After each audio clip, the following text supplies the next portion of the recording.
Mr Speaker. The Honourable Peter Dunn. Mr Speaker, no words, no spin, no gloss can carry over the events that occurred in Orlando yesterday.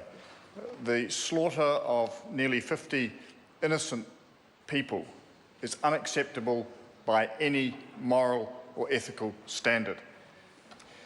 Equally unacceptable, I think, sir, is the sort of intolerance and the bigotry, because that is what it is, that gets paraded at a time like this as people start to attempt to explain these unacceptable actions. Mr Speaker, I believe that bigotry begets bigotry, and that in turn begets the type of extremism that we saw exemplified in Orlando yesterday. Mr Speaker, this is not an issue where one makes a moral judgment about anybody. The fact is that these young gay and lesbian people were out socialising, something they should have been able to do in perfect freedom, in perfect security and in perfect confidence. A madman, because that is the one thing that is certain about the perpetrator, cruelly ended that. And the questions will go on for some time as to why and how. And there will be questions about the United States' attitude to the possession of handguns. There will be questions about the motivation of the individual.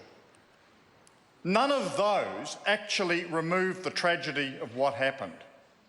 None of those restore any of those lives, rebuild any of those families or those friendships, or rebuild those shattered communities.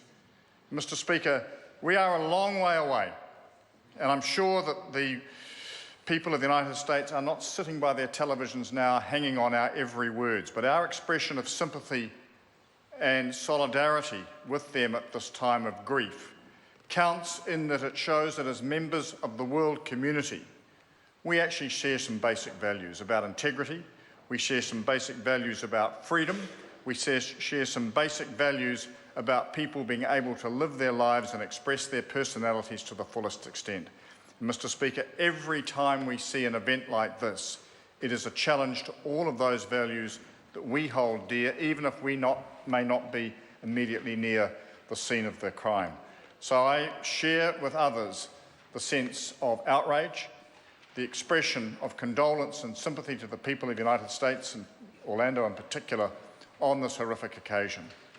But to start to go beyond that, to draw spurious conclusions at this early stage, Mr Speaker, I simply think starts to light the fuse for the next horrible outrage, and that is unacceptable. Mr Speaker. David